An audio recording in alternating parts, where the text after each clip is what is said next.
লেগেছে তোমার? কোথায় লেগেছে? কোথায় লাগলো? কোথায় লাগলো? পায়ে পায়ে পায়ে লাগলো? আরে কোথায় লাগলো বলো না। বাবা লাগেনি বলছি, তুমি ঠিক আছে। ভাগ্যিস তুমি ধরেছিলে। আরে ভাগ্যিস আমি ধরেছিলাম মানে কি? তুমি দৌড়ছিলে কেন? তোমার কি দৌড়ঝাঁপ করার কথা এই সময়? ঠিক আছে, মানে এত রেগে যাচ্ছ কেন? আমি তো বলছি আমি ঠিক আছে, আমি সরি। কি আশ্চর্য, তুমি কি একটা বাচ্চা মেয়ে? সরি বললে সব কিছু হয়? আমি দৌড়াচ্ছি, আমার পেছনে তুমিও দৌড়াবে? আমরা তোমার দৌড়তে, তুমি তো তোমার শরীরের কন্ডিশনটা জানো নাকি জানো না? প্লিজ প্রীতম শান্ত হন, ফিট আই এম ওকে। আমি শান্ত থাকতে পারছি না, আমার টেনশন হচ্ছে, ভয় করছে আমার। কিন্তু আমি যদি এখন না থাকতাম, তুমি যদি সত্যি পড়ে যেতে, তাহলে কি হতো বলো তো? কি হতো তাহলে? কিচ্ছু হবে না, আমি তো বললাম আমি ঠিক আছি। এরকম তুমি ঠিক আছে এরকম কথা হয় না তো। তোমার শরীরে একটা বাচ্চা আছে কিন্নি, তোমাকে তোমার শরীরের কথাটা ভাবতে হবে। তুমি এরকম ভাবে দৌড়ঝাঁপ করতে পারো না, তোমাকে ডাক্তার বারণ করেছে, বাড়ির সবাই বারণ করেছে। আচ্ছা ঠিক আছে, এত উত্তেজিত হও না প্লিজ। না দেখো কেউ শুনে ফেললে কি হবে বলো? শুনুক না, কি হচ্ছে তাতে? আমি আমার বউকে বলছি, আমার বউয়ের শরীরটা ঠিক নেই এখন, আমি আমার বউকে সাবধান হতে বলছি। শান্ত হও। আরে বাচ্চাটা যদি কিছু একটা হয়ে যেত তাহলে? কি হয়েছে কি? হ্যাঁ, দুজনে এরকম চেঁচাচ্ছিস কেন? হয়েছেটা কি দুজনের? মা কিচ্ছু হয়নি, প্রীতম এমনি রেগে যাচ্ছে। আমি এমনি রেগে যাচ্ছি? আমি মাকে বলবো এক্ষুনি কি ঘুরতে যাচ্ছিল। কি হয়েছে? কি হয়েছে বলি, না শুনলে কিন্তু আমার আরো বেশি টেনশন হচ্ছে। না মা, আমি এই পড়ে যাচ্ছি, প্রীতম ধরে নিয়েছে, সামনে নিয়ে। শুনলেন? পড়ে যাচ্ছিলি মানেটা কি? আরে কোথাও লাগেনি তো? ঠিক করে বল, ডাক্তার ডাকবো কি? মা কিচ্ছু হয়নি, আমার লাগেনি মা, আমি ঠিক আছি। টেনশন করিস? ও এমনি রেগে যাচ্ছে। এমনি কি শুনলে টেনশন হবে না? ও চোখের সামনে পড়ে যেতে দেখেছে তো টেনশন হবে। আচ্ছা তো কি রে, বড় হবে না? হ্যাঁ, তোকে ডাক্তারবাবু বলে গেল যে সাবধানে থাকবে, হুটোপাটি করো না। আর তুই আমার কথাটা শোন মা, এই প্রথম 3-4টে মাস মেয়েদের একটু সাবধানে থাকতে হয়। হ্যাঁ, তুমি একটু সাবধানে থাকো। হ্যাঁ, বুঝতে পারছিস আমি কি বলছি? এই প্রীতম, ওকে বুঝিয়ে বলো না একটু। আমি কি বোঝাবো বলুন তো মা? ওকে আমার কথা শুনে, আর আমি বলবো কেন? ডাক্তারবাবু ওকে নিজে বলেছেন, বাড়ির সবাই বলেছে ও যেন এখন হুটোপাটি না করে, দৌড়ঝাঁপ না করে, একটু শান্ত থাকে। ও তো কারোর কথা শুনতে চাইছে না। এই শোনো, আমি তোমাকে বলছি, আজকের পর থেকে তুমি বাড়ির কোনো কাজ করবে না। আজকে থেকে কোনো কাজ করবে না। আর ওর যদি কিছু দরকার হয় আপনি প্লিজ ওকে বলুন। ওর যদি কিছু দরকার, ওর যদি কিছু মনে হয়, ওর যদি কোনো কাজ থাকে, ও আপনাকে বলবে, আমাকে বলবে, বাড়ির বাকি 5 জন তাদেরকে বলবে, তারা তোমার সব কাজ করে দেবে। তুমি একটা জায়গায় চুপ করে বসে থাকবে, ব্যাস। প্লিজ এরকম করো না প্রীতম, মানে আমি পারবো না, আমার একটা মাত্র ভাই, সেটা বোঝার চেষ্টা করো। আচ্ছা ঠিক আছে, আমি শান্ত হয়ে থাকবো। শুনলেন তো? এই কারণেই বলছিলাম ও কোনো কথা শুনবে না। শোনো, তোমার শরীরের অবস্থাটা তোমাকে বুঝতে হবে, আর কিন্তু কেউ বুঝবে না এটা। প্লিজ প্লিজ প্লিজ তুমি একটু শান্ত থাকো, আমার আর টেনশনটা বাড়িও না তুমি, প্লিজ। ঠিক কথা, একটাও কথা বলবি না। ও একদম ঠিক কথা বলেছে। ও তো টেনশন হচ্ছেই। কিসম দেখো, আমার পা দুটো থরথর করে এখন অব্দি কাঁপছে। না, ও তো চোখ পিছনে তোকে পড়ে যেতে দেখেছে, বেচারা টেনশন হবে না? কি যে একখানা কাণ্ড করিস রে তুই। আচ্ছা ঠিক আছে, আর কিচ্ছু করবো না, মনে থাকে জানো? ঠিক আছে মা, আর কিচ্ছু হবে না এরকম। আচ্ছা ছেড়ে দাও, আর বকো না, অনেক হয়ে গেছে। এবার তো দুঃখ পাবে। আর কেন বলছো শুধু? এই আমার দিকে তাকা, মনে জানে সব কথা শুনবে, ও যা যা বসে মনে থাকতে জানো। ঠিক আছে।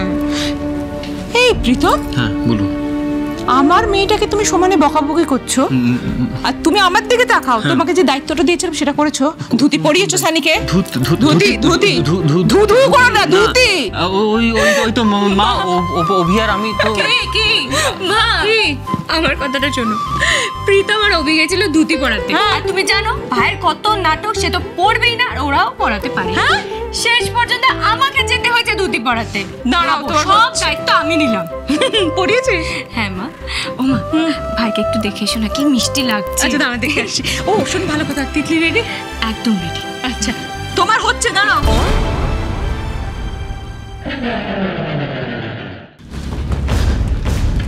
তুমি এখানে? হ্যাঁ এখানে, মানে একটা ওই ফোন এসেছিল আর কি। হয়ে গেছে? হ্যাঁ। নিচে যাও, সবাই ডাকছে। শোনো না, তোমাকে না আজকে খুব সুন্দর দেখাচ্ছে।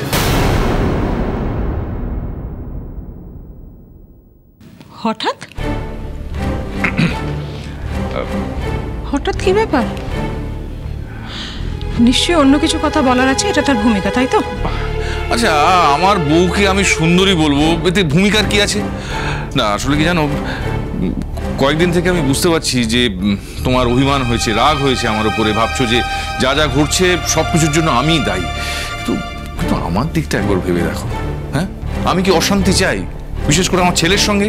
আসলে আমার একটা প্ল্যান ছিল, সেটা ভেস্তে গেল বলে আমার এই আর কি। আচ্ছা ঠিক আছে, এখন এসব কথা থাক, পরে আমরা এই নিয়ে কথা বলবো।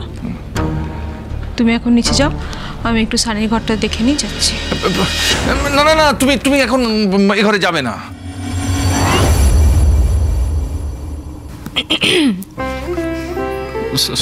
Sorry. I'm sorry too. I'm sorry. এই কান মুললাম, আমার এই নাকটা মুললাম। প্লিজ প্লিজ আর রাগ করো না, প্লিজ। আমি রাগ করিনি কিন্নি, আমার ভয় হয়, চিন্তা হয় তোমার জন্য।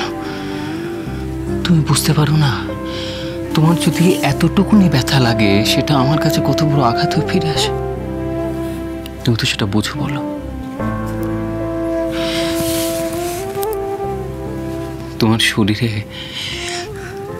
একটা প্রাণ বড় হচ্ছে কিন্নি, আর সেই ছোট্ট প্রাণটা তোমার আর আমার স্বপ্ন। আমরা কত কিছু ভেবে রেখেছি বলো তো। তাকে সুন্দর করে সুস্থভাবে পৃথিবীতে নিয়ে আসবো, মনের মতো করে বড় করব, মানুষ করব। এটা তো আমাদের স্বপ্ন। আমাদের এই স্বপ্নটা যদি কোনোভাবে নষ্ট হয়, কিচ্ছু হবে না, আমাদের স্বপ্ন সত্যি হবে। তুমি একদম ভয় পেও না তো, একদম না।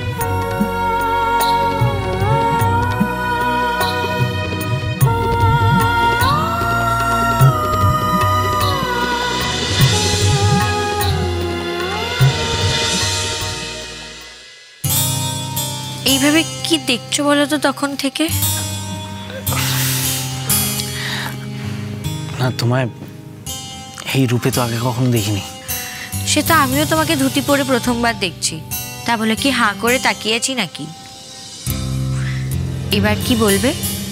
তোমাকে না খুব অপূর্ব লাগছে, তোমার থেকে চোখ সরানো যাচ্ছে না, এটাই বলবে তো? সত্যিই তো তাই, তোমাকে খুব খুব তোমায় খুব সুন্দর লাগছে তিতলি।